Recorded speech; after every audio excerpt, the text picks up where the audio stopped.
Hola, soy Maggie Bravo y he creado este espacio de conversación para hablar de educación y de vida, o sea, de casi todo. Soy curiosa de las acciones y decisiones que tomamos al elegir nuestro destino, oficio o profesión y cómo estas decisiones muchas veces nos conducen a caminos insospechados. En este espacio invito amigos y posibles amigos a que nos cuestionemos eso que decimos y eso que seguimos haciendo ahora. Bienvenidos a este episodio. Espero que lo disfrutes tanto como yo disfruto hacerlo. Hola queridos amigos, bienvenidos a una nueva oportunidad de conversación, un nuevo podcast de Escuchativa. Estoy súper contenta de retomar este espacio presencial. Como ustedes saben, he estado también en conversaciones con gente que no está aquí en Quito, pero está pendiente, continuar retomar algunas citas que ya tengo con algunos invitados. Hoy especialmente recibimos a Patricia Polo. Ella es docente, investigadora, es además acompañante de varios procesos humanos desde una mirada profunda que integra salud, educación y desarrollo personal. Es muy importante la presencia de Patti hoy en Escuchativa porque queremos hablar de las decisiones. Patti, primero te doy la bienvenida a este espacio. Como habíamos hablado estos días, Escuchativa tiene como que este fin o este objetivo de dialogar sobre decisiones importantes de los jóvenes, también de los adultos, y un poco también en ese sentido mirar nuestras trayectorias, nuestros recorridos y ver también qué podemos dejar, ¿sí? A partir de estos diálogos, de estas conversaciones, qué podemos dejar a los jóvenes, a las familias que atraviesan estos momentos muy singulares, ¿sí? Con mucha incertidumbre de qué hacer con su vida. Así que, Patti, bienvenida a Escuchativa Podcast. Gracias, Maggie. Gracias a ti por esta invitación. Y bueno, feliz de compartir aquí lo que una ha ido viviendo y aprendiendo y tejiendo en la vida. Patti, cuando miramos tu trayectoria en el mundo de la ingeniería, de la geografía, de la salud colectiva, el desarrollo humano, veo que aquí hay muchos caminos en uno solo, ¿sí? Quiero que nos cuentes cómo se fueron dando estas decisiones, estos saltos. Bueno, Maggie, a ver, algo que ya habíamos conversado contigo es que cuando está en el colegio, como que está bien jovencita todavía, ¿no? Para definir qué quiere ser en la vida, la profesión. Ojo, hay personas que ya lo saben desde pequeñitos, desde pequeñas, y es maravilloso. Yo era una de las personas que no lo sabía, así que decidí ingeniería, porque me sonaba muy bien, ¿no? Me sonaba en ese entonces, imagínense en los 90s, me sonaba que, pues no sé, generar respeto, pues es una rama importante, interesante, que las mujeres además íbamos ingresando más y más. Entonces dije, pues una ingeniería, ¿no? Me suena bien. Entonces estudié informática y en la Universidad Católica y la terminé. Y sin embargo, ya en los tal vez 2 primeros años, un poco como tenemos los seres humanos esta alma inquieta, comencé a ser parte del club de andinismo de la universidad y en eso iba conociendo muchas personas. Y me encuentro con una colega de andinismo y ella estudiaba geografía. Y me pareció tan impresionante lo que ella estudiaba que dije, yo voy a tomar materias en geografía en la misma universidad. Tomé materias en geografía y me fascinó. Definitivamente es el mundo de lo social. Entonces una va aprendiendo eso, ¿no? Y yo me daba cuenta que yo iba aprendiendo de mí mientras cursaba la universidad. Entonces iba aprendiendo por dónde iba, ¿no? Entonces yo decía, sí, la ingeniería, la informática está bien, te da herramientas, pero lo mío es más social. Entonces hubo un momento en que ya fui a la escuela de geografía y les dije, oigan, cuéntenme si me quiero cambiar, ¿qué necesitamos hacer, no? Y me dijeron, oye, no, pues revisaron mi currículum, las matemáticas estaban muy bien, otras materias que ya había tomado, que también estaban como adelantadas, pero me decían, ¿sabes qué? Más o menos te toca como unos 3 años más. Y sí, yo pesé en ese entonces y dije, a ver, no, voy a terminar la ingeniería, voy a terminar lo que empecé y definitivamente mi maestría va a ser en geografía. Porque me encantó la geografía, me encantó la geografía humana que se daba en Acato, porque hoy le han transformado en ingeniería geográfica en la universidad. Pero cuando yo estudié en la Cato, era la única geografía social en el país, ¿no? Apoyada por franceses, y se estudiaba, ¿no? Estos procesos que se dan en el territorio, qué pasa en relación a la cultura, qué pasa en relación a la economía, qué pasa en relación a la salud, ¿no? Y ahí entra la geografía de la salud. Entonces, terminé la geografía, la ingeniería, fui a la geografía, hice mi maestría en geografía en Estados Unidos, porque eso era lo que quería. Apliqué, gané una beca Fulbright como docente de la PUCE y me fui a estudiar en Estados Unidos. Y allá descubro la geografía y la salud. Bueno, hay muchas geografías que estudian los anglosajones en Estados Unidos específicamente, y descubrí la geografía y la salud. Y eso definitivamente me enamoró aún más, ¿no? Del territorio, de sus procesos, de entender a las personas, las relaciones, cómo aportan a un bienestar. Y eso fue lo que también estudié en el doctorado en Andina. Oye, y de todos estos saltos que has dado, ¿cuál ha sido el más desafiante? Yo diría que todos te desafían, Maggie, porque son diferentes etapas de la vida, ¿no? Y eso se va relacionando con lo que tú trabajas con los jóvenes, ¿no? Porque acordémonos, en esta etapa de jóvenes tenemos como, estás buscando identidad, estás buscando separarte de los papás, estás buscando autenticidad, también situaciones hormonales, biológicas que nos pasa a todos, ¿no? Reconocimiento social también, claro. Inserción laboral. Eso, que te acepten en el grupo, ¿no? Entonces es desafiante porque es todo eso, como lo biológico, lo social, pero además, ¿qué voy a hacer en mi vida? Entonces sí es desafiante por ahí. Y luego, cuando yo ya en la universidad descubro y digo, es la geografía, definitivamente eso, tú sientes ese clic, y ya no es un desafío, ¿sabes? Sino es más bien como irte develando a ti misma para decir, ok, desde aquí quiero aportar al mundo, esto, o sea, es que esto es para mí, ¿no? Claro. Entonces ya no es un desafío, más bien es como, ok, de aquí, ¿quién soy yo? Bueno, es que a veces creemos que tenemos claridad desde el inicio, pero eso lo vamos viendo que después no es tan así. Creo que hay que ir más bien normalizando este pensamiento. ¿Estás de acuerdo? Me encanta lo que dices, Maggie, y sabes que justamente reflexionando de la conversa que hemos tenido para llegar acá hoy día, sí, yo regreso a ver mi vida, y además conversando con muchas otras personas, ¿no? Colegas, amigos, amigas, familia también. Te das cuenta que la vida no es lineal. O sea, la vida no es esa historia que nos contaron y que nos dicen, a ver, usted empieza acá y luego sigue acá y luego fase 1, fase 2. Y claro, y luego ya se casa y luego tiene hijos y así, ¿no? O sea, lineal, el desarrollo, ¿no? No es eso. No, yo siento que la vida es hermosa y es preciosa porque nos trae, como tú decías, desafíos, nos trae, bueno, ¿quién vas a ser tú en este momento? ¿Sí? ¿Por qué quieres optar?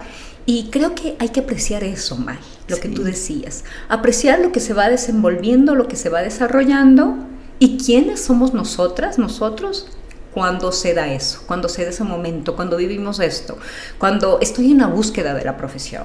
¿Quién soy yo? ¿Me doy un tiempo? ¿Qué hago? ¿Espero? ¿O me voy a trabajar? Que yo conozco casos, mi hermano, antes de empezar la U fue a trabajar. Otro caso, muy diferente. Y trabajando se dio cuenta qué es lo que quería estudiar. Entonces es como tener esa capacidad de decir, no necesariamente voy a saltar de una a los estudios universitarios, sino voy a ver qué más pasa aquí. O si salto y no estoy segura, voy a ir buscando, ¿no? Y permitirse eso.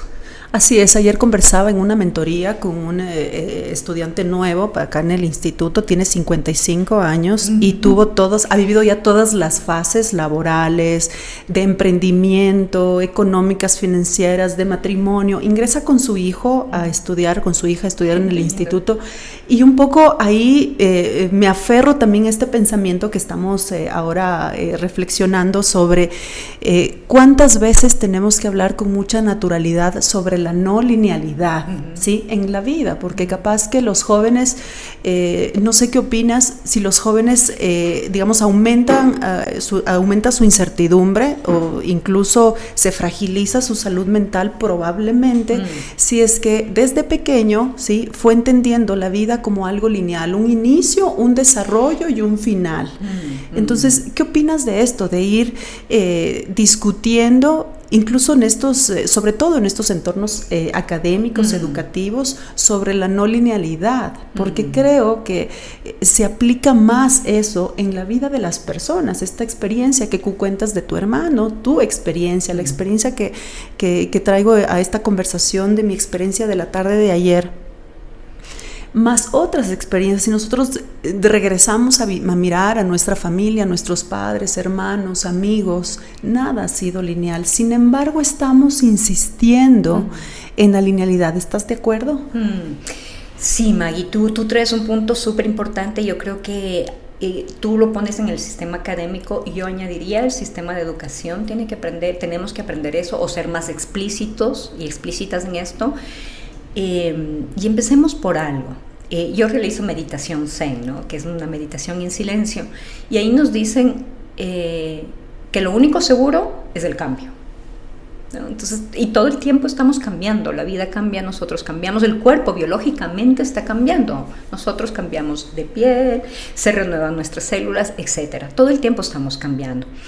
Entonces, yo creo que sí es un momento de la sociedad y dentro de eso el sistema académico que, digamos, sea más explícito esto de la no linealidad, de lo no lineal, ¿no? Sino, mira, la vida es como se va desenvolviendo, ¿no? Pero sin embargo sí creo que a nivel de familia y de educación hay que plantar unos valores, ¿sí?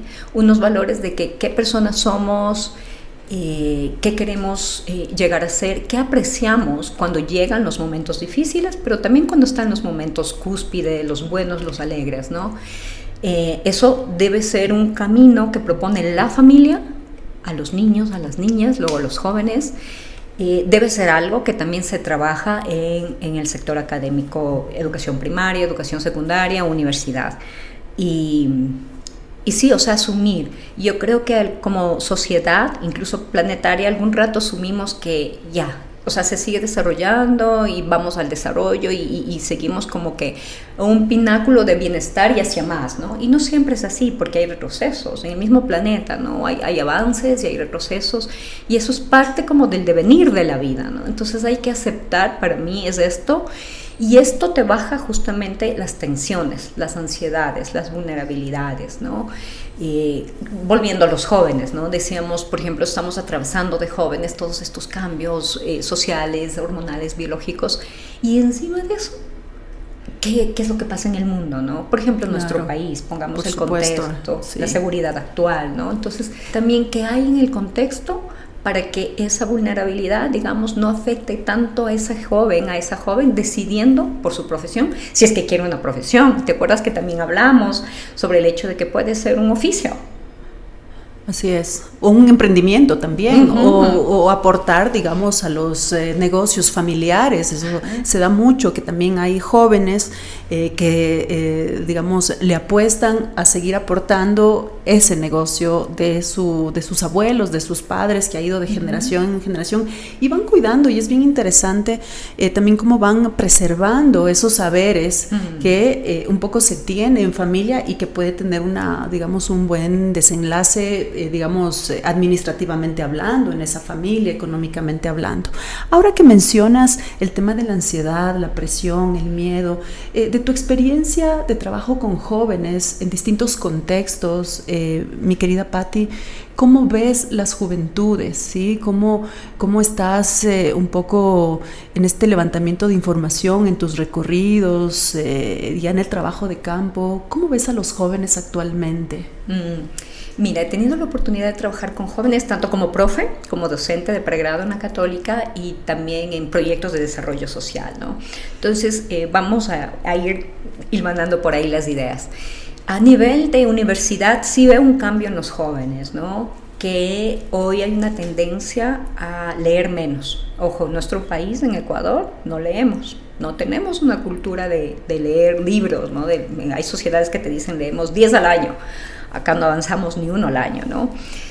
Y eso sí veo que en los jóvenes se ha ido perdiendo esa tendencia de leer, ¿no? Y yo les comparo con los jóvenes, con mis estudiantes del 2000, más o menos, 2010, y luego 2019 leen menos, definitivamente. Entonces tú como docente les dices, bueno, vamos a leer este documento o la parte de un capítulo de este libro, y los chicos y las chicas están menos motivados por leer, llegaban a la clase sin leer. Entonces es así como decepcionante para la profesora, como que, ¿y cómo hacemos la clase si ustedes no tienen esta información, ¿no? Entonces sí hay estos cambios. Imagino que aparte del aspecto cultural, que eso debe ser cultivado en la familia, pero también en un nivel del sistema educativo, desde la primaria a la secundaria, también, digamos, están estas otras formas, ¿no? A esta explosión de las redes sociales, que creemos que por ver un video de 30 segundos ya lo sabemos, a veces ni siquiera verificamos si esta información es verdadera. Y para mí la educación es esencial porque te enseña a tener tu criterio, te enseña a aprender a amar. O sea, es por eso, ¿no?, el sistema educativo. Entonces creo que sí, como sistema educativo, fijar esa ancla de aprender a amar el aprender y también a tener tu propio criterio, ¿no? Eso por el lado de la academia, ¿no? En cuanto por el lado de los jóvenes, digamos, en proyectos de desarrollo social, yo me he encontrado con jóvenes bellísimos que aman la naturaleza, ponen su corazón y su vida por defender el verde, los bosques, los animales, los páramos, la Amazonía, y eso es súper motivante, ¿no? Hay más activistas. Hay activismo, sí, y convencidos, ¿no? O sea, en piel y en palabra y en persona están ahí y muy, ¿qué te puedo decir?, empoderados, haciendo acciones concretas, ¿no? Entonces eso también aplaudo. Y eso veo que hoy los jóvenes, cuando algo les apasiona, definitivamente están ahí como al pie del cañón, proponiendo lo que quieren, esos cambios, ¿no? Entonces, eso sí veo también una diferencia hacia antes, tal vez de nosotros, en nuestras... Éramos más temerosos. Eso, más tímidas, ¿no? Sí. Todavía no salíamos ahí con esa fuerza. En cambio, hoy en los jóvenes veo esa fortaleza. Algo que aman, que están convencidos, se plantean, se plantan y dicen, bueno, aquí estamos para defender esto. Y creemos en esto y por ahí vamos, ¿no? Van con toda. Sí. Ahora que mencionas el tema de la información, de las redes sociales, las plataformas, un poco que probablemente se le está dando mucha importancia a estos videos de 30 segundos, ¿crees que, cuál crees que, qué relación existe entre también la dependencia digital con la salud mental de los jóvenes? ¿Sí? Hablemos de la salud mental de los chicos y también cómo la salud mental puede volverse también un problema o una, digamos, puede ser una circunstancia de estudio en los momentos de incertidumbre o en los momentos de decisión de los jóvenes. Sí, Maggie. Bueno, no es que lo diga yo, ¿no? Esto ya está estudiado. De hecho, las redes sociales sí nos están afectando, nos afecta a todos, definitivamente, pero sobre todo a los jóvenes que están buscando identidad. Entonces, al estar buscando identidad, en las redes sociales se están comparando con ese otro, ¿no? Esa otra persona, esa otra chica, o tal vez de la misma edad o más grandes. Y eso está afectando muchísimo en cifras mucho más altas. Y claro, también, ojo, hay más reportes, ¿no?, de estos problemas en los jóvenes, porque están buscando quién quiero ser yo, cómo me defino, cómo me diferencio de mis padres, ¿no? Entonces, solo por dar cifras y porque esto es importante, ¿no? Por ejemplo, miren, a nivel del mundo, los trastornos mentales de los jóvenes, hablamos de jóvenes entre 10 y 19 años, está en el 14%, ¿no? Trastornos mentales, ansiedad, depresión. En Latinoamérica está un poquito más alto, el 15%, las mismas edades. En Ecuador llegamos al 20%. Ojo, entonces, hay que entender que hay un contexto de inseguridad en el país, que ya lo estábamos mencionando, Pero también un ancla súper fuerte es la familia, así como el entorno educativo, ¿no? Entonces, ¿qué en el entorno educativo, qué estamos enseñando a esos niños y a esas niñas para que de jóvenes tengan herramientas que puedan solventarse cuando tienen ansiedad, cuando tienen depresión, ¿no? Entonces, solo por ponerles un ejemplo, en muchos países anglosajones, a los niños, no a los jóvenes, a los niños y a las niñas ya les dan meditación, ¿no? Les dan 2-3 minutos de meditación. ¿Para qué? Para poder trabajar sus emociones cuando vienen momentos difíciles. ¿Qué pasa cuando tengo mucha euforia? ¿O qué pasa cuando estoy triste? ¿Sí? Y eso deberíamos nosotros también irlo integrando aquí, ¿no? Igual se da el trabajo con el cuerpo, porque a partir de Descartes diferenciamos, escindimos, digamos, la cabeza del cuerpo. Pero hoy ya los estudios dicen somos un ente integral, ¿no? Entonces no puedes separar en el sistema educativo el cuerpo. Siempre la educación tiene que ser atravesada en el cuerpo. Nuevas prácticas, Patti, que podrían ser instauradas en los centros educativos. Y al respecto de eso, bueno, quiero contarles que Patti también es coach transpersonal, ¿sí? Has hecho tus estudios, tus certificaciones en psicología transpersonal, mi querida Patti, y en ese sentido, ¿qué prácticas podrían ayudar para ganar claridad? ¿Sí? ¿Qué ejercicios, qué métodos se pueden implementar para quienes trabajamos con jóvenes, ponerlas en práctica con ellos? Voy a responder tu pregunta, Maggie, pero antes me permito contarles algo propio mío. ¿Por qué estudié coach? Llegó un momento en mi vida en que, bueno, yo súper inquieta, hacía un curso de desarrollo humano, de psicología, que danza por la paz, biodanza, bueno, muchas cosas, muchos talleres por años, ¿no? Entonces hubo un momento en mi vida que dije, esto lo tengo que organizar. O sea, tengo mucha información, pero tiene que estar... Tengo que entender, algo está sucediendo aquí. Tiene que estar organizada en mi cabeza, en mi cuerpo, algo tiene que pasar. Entonces les encuentro a los argentinos a la Escuela de Psicología Transpersonal Integral, Daniel Taropio, su líder, su cabeza, y comienzo a estudiar. Había una sede muy linda, importante aquí en Ecuador, ahora ya no está, y comencé a estudiar con ellos, ¿no? Entonces comienzo a estudiar coaching por mí, porque dije, a ver, voy a estructurar todo esto que he aprendido, que he conocido, ¿qué pasa? Y mucho fue también seguirme conociendo, Maggie. Y yo creo que por ahí voy respondiendo a lo que tú preguntas, ¿no? ¿Quiénes somos como seres humanos? ¿Qué me gusta? ¿Qué quiero? ¿Qué no quiero? ¿No? Entonces es como ir navegando tu vida, pero ¿cómo navegas? ¿Cómo les dices a los otros, a tus padres, a tu pareja, a tus amigos, a los hermanos, oye, esto no, o esto sí? Solo lo puedes hacer cuando te conoces, pero si no te conoces, difícilmente puedes decirle a alguien, no quiero esto o sí quiero esto, pero además que no lo digas en un tono que rompe una relación, ¿verdad? Sino que lo sepas decir, lo sepas comunicar. Y si te conoces, puedes comunicar. Si no te conoces, no puedes comunicar, porque ni siquiera tú sabes qué es lo que quieres, ¿no? Entonces va por ahí. Ahora, yendo a las herramientas, la respiración. O sea, es esencialísima, la respiración es sencilla, no nos cuesta nada. Hasta ahora, ojalá no nos cobren algún rato. Pero es respirar. Ojalá no la privaticen. Ojalá que no. Es volver al cuerpo, ¿no? Entonces Maggie, por ejemplo, con los estudiantes, yo con mis estudiantes de maestría en la Andina, tenemos clases largas, extendidas en horas, y siempre paramos y movemos el cuerpo, respiramos. El respirar puede transformar tu biología. Si tú, por ejemplo, estás en un momento de agitación, de miedo, y si tú paras y respiras, y que tu exhalación sea más larga que tu inhalación, le estás diciendo a tu sistema parasimpático que se active. Normalmente estamos en el simpático, ¿no? Que tenemos el cortisol que nos permite movernos, que está bien, ¿no? Vamos por la vida haciendo cosas con objetivos, lindo. Pero si estamos mucho en esto, el parasimpático no se activa. Entonces, ¿cómo descansamos?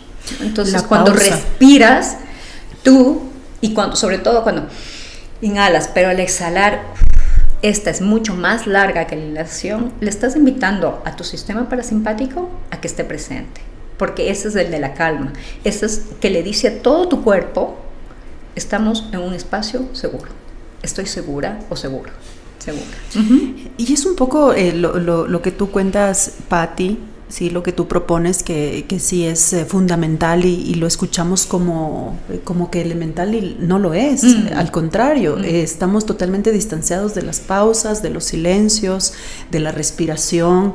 Un poco promovemos la excitación, el descontrol, el llegar a ese lugar, al éxito. Vamos, paso 1, estas son las fases y me sobrecargo de trabajo, me sobrecargo de actividades, sobrecargo a mis estudiantes con actividades. No estamos, digamos, formados quizás como docentes en esta, digamos, en esta parte, porque somos a veces también como docentes un poco, no sé, un poco mucho, o sea, sobreexigentes, ¿sí? Y el estudiante un poco se forma con esa línea de digamos, de autoexplotación, de llegar un poco a cumplir unos estándares, unas calificaciones. Hay un sistema de evaluación incluso que con un número te dice si es que eres bueno, si eres malo. Entonces estas pausas generalmente no se trabajan, o sea, de lo que te escucho, Patti, esta introspección, esta conexión cuerpo-emoción, cuerpo-alma, ¿sí? Necesita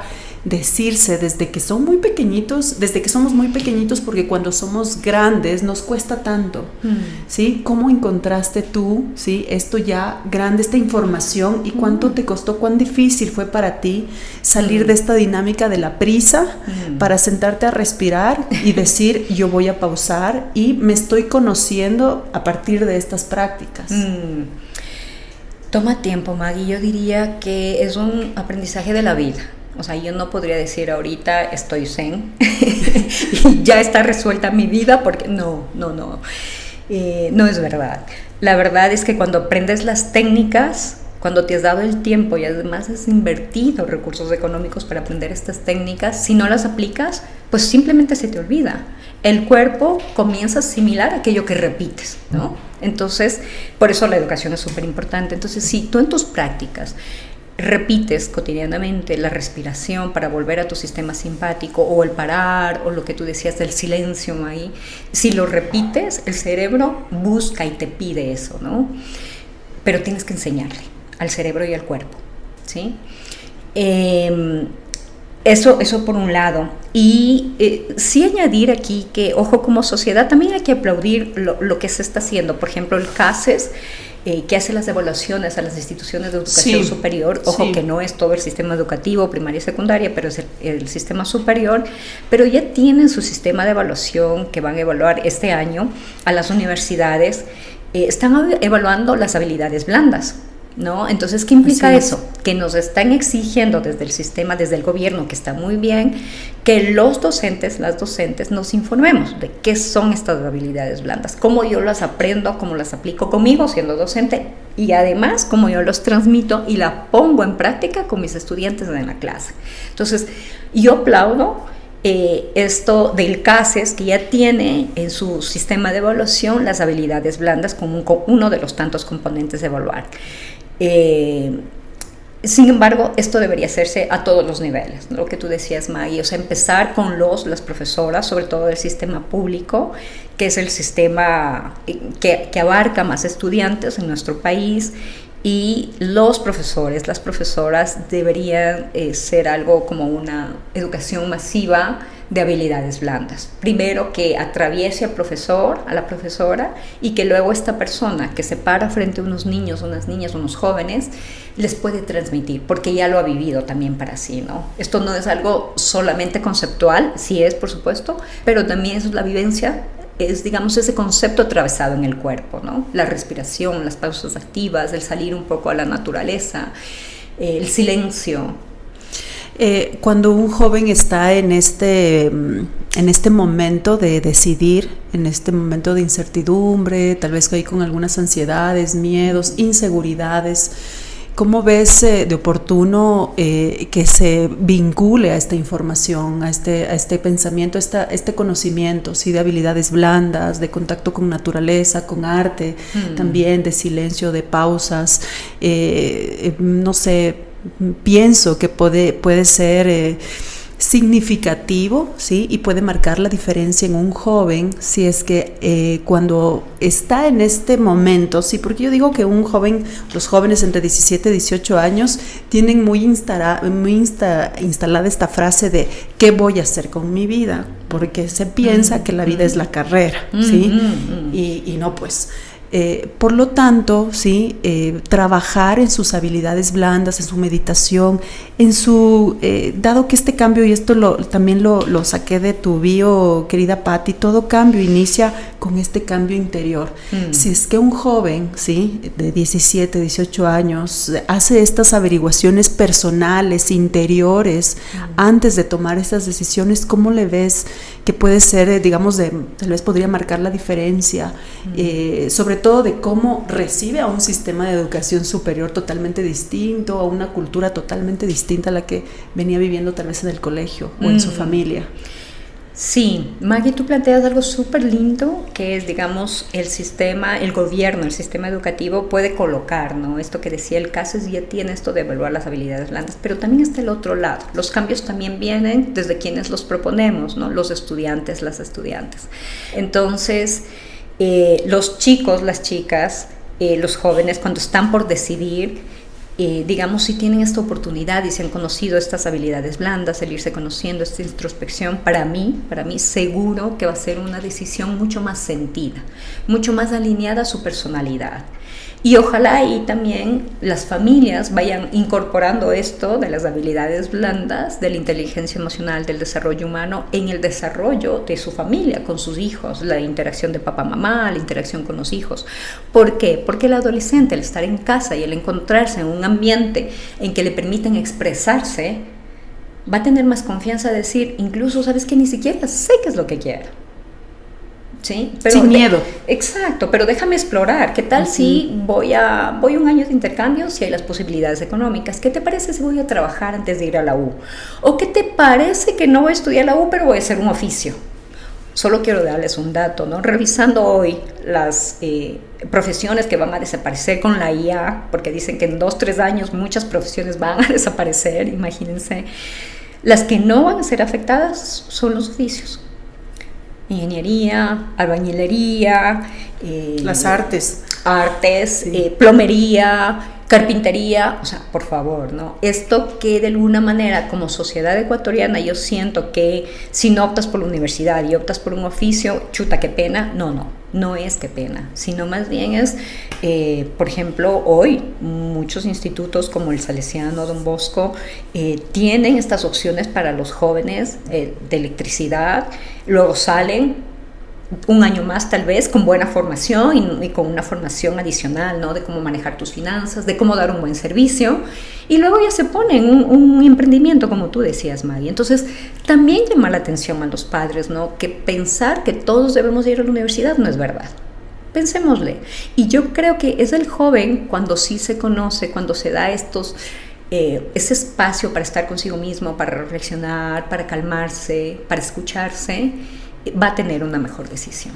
Patti, esto que acabas de decir, que yo me lo he cuestionado estos últimos años de mi vida, y bueno, tengo hijos adolescentes, es muy difícil, ¿sí? Entrar en ese, digamos, contemplar esa posibilidad, porque hay, digamos, por muchos años, décadas, siglos, ¿sí? Diseñaron nuestra vida socialmente, y el ingreso a la universidad es algo que es un paso que es casi prohibido saltarse, ¿sí?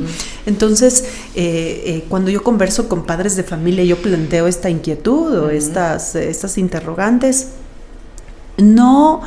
No podemos, me incluyo, no podemos mirar así tan fácilmente, ¿sí? Este cambio de guión, ¿sí? Conviene hablarlo, ¿sí? Conviene exponerlo, ¿sí? Que los chicos también nos escuchen, o los adultos. Por eso me encanta recoger estos testimonios también de qué ha pasado cada vez que vienen acá. Sí, qué ha pasado contigo en estos años de 17, 18 con esas incertidumbres. Patti, antes de yo pedirte un mensaje final para los jóvenes, Te quería un poco pedir, no sé, ¿qué le dirías a tu versión más joven, ¿sí? Cuando estaba tomando decisiones, ¿sí? Ahora que tú eres adulta con tu trayectoria, con esta claridad de que no hay una ruta lineal de vida, ¿qué le dirías tú a la Patti en la versión más joven? Yo le diría que justamente sí, me acuerdo de mí misma, tenía mis preocupaciones, ¿no? Y decía, ¿y ahora por dónde voy? ¿Qué hago? ¿Qué estudio? ¿No? Incluso desde el tercer curso, ¿no? Porque tenías que escoger físico, matemáticos, sociales, químico y todo esto, ¿no? No es que llegabas a los 17, 16, 18 años para ahí decidir, ya decidías desde antes, ¿no? Y sí tenía mis dudas, y hoy le diría que está muy bien tener dudas, que está bien dudar e incluso a veces no saber qué hacer. Es maravilloso no saber qué hacer, porque ese momento te permite a ti bajar la velocidad, si lo puedes, ojalá, y que digas, ok, vas hacia adentro y comienzas a explorarte. ¿Qué hay aquí? ¿Quién soy yo? ¿Qué me gusta? ¿Qué no me gusta? Y que a veces por la velocidad de la vida y por lo que también la sociedad nos impone y nos dice que esa es la vía de vivir, nos dejamos llevar. Entonces, cuando no sabemos qué hacer, que fue mi caso, yo diría, no importa, no tengas miedo. Es parte de vivir, no saber qué hacer. Y finalmente a los jóvenes, mi querida Patti, ¿cuál sería el mensaje para los jóvenes que hoy tal vez sienten miedo, inseguridad, incertidumbre, que están en este momento de decidir qué hacer, digamos, y bueno, no necesariamente para un paso, digamos, de estudios superiores, sino tal vez de un cambio de trabajo, de un cambio de vida, de ciudad, y que a muchos jóvenes sí les toca también tomar estas decisiones muy pequeños? Y en ese sentido, ¿qué mensaje les darías a ellos que atraviesan esta angustia? Yo diría, si es que tienen ese hogar en el cual hay la confianza para conversar con papá, con mamá, háganlo, conversen, ábranse, y cuando el ser humano se abre, siempre de vuelta hay algo. La vida te responde de manera muy linda, ¿no? Te sorprende. Y si es que no hay eso, cojan un cuaderno, escriban qué te gusta, qué no te gusta, qué quisieras, qué soñarías, incluso, ¿no? No es que yo lo diga, hay mucha gente que te dice, anda a tu niñez y revisa qué jugabas en tu niñez. Jugabas a ser doctora, jugabas a las casitas, a las comidas, no sé qué. Revisa, o te gustaban los animales, veterinarios, o sea, revisa qué. Incluso si con todo eso no aprendes, date un tiempo. Tampoco te quedes en casa sin hacer nada. Yo te invito a que tomes un trabajo, el que sea. Toma, trabaja, conoce a la gente, vive ese mundo laboral para que capaz que ahí te orienta y te da luces de por dónde ir. Querida Patti, te quiero agradecer muchísimo por haber compartido esta conversación conmigo aquí en Escuchativa. Muchísimas gracias, de verdad ha sido un enorme placer escucharte, ¿sí? Además de tus testimonios, la información que dejas aquí, que yo creo que es muy valiosa. Gracias, Patti. Este espacio es tuyo siempre que necesites y quieras. Así que nada, siempre bienvenida, Patti. Muchísimas gracias por estar acá. A ti, Maggie, muchas gracias, y yo te felicito, porque estas conversas son las que tenemos que ponerlas hacia afuera, para no pensar que la vida es lineal y que se debe hacer lo que la sociedad te dice. Explórate. Me encantaría compartirles esto último. El día de ayer asistí a un café. Yo estoy haciendo los ejercicios espirituales de Ignacio de Loyola, y me quedó mucho esto, que había quien dirigía y nos contaba, ¿no? Nos decía, ¿saben qué? Hay una parábola de un cura que estaba por morir y que estaba miedosísimo de qué le iba a decir Dios, ¿no? Y decía, y ahora no hice esto, me faltó esto y tal. Bueno, entonces muere, y Dios le dice, sí le pregunta, sí le hace un examen, y le dice, ¿y tú? ¿Por qué no fuiste más tú? ¿Sí? Entonces, para mí esa es la invitación como central del alma, ¿no? Conócete, profundiza, sé más tú, porque necesitamos a cada uno, a cada una con lo que es, con su esencia. Qué lindo, Patti. Muchas gracias por compartirlo. Gracias. Bueno, nos vemos para, digamos, en una próxima ocasión del podcast Escuchativa, así que pues no dejen de seguirnos. Chao. Chao.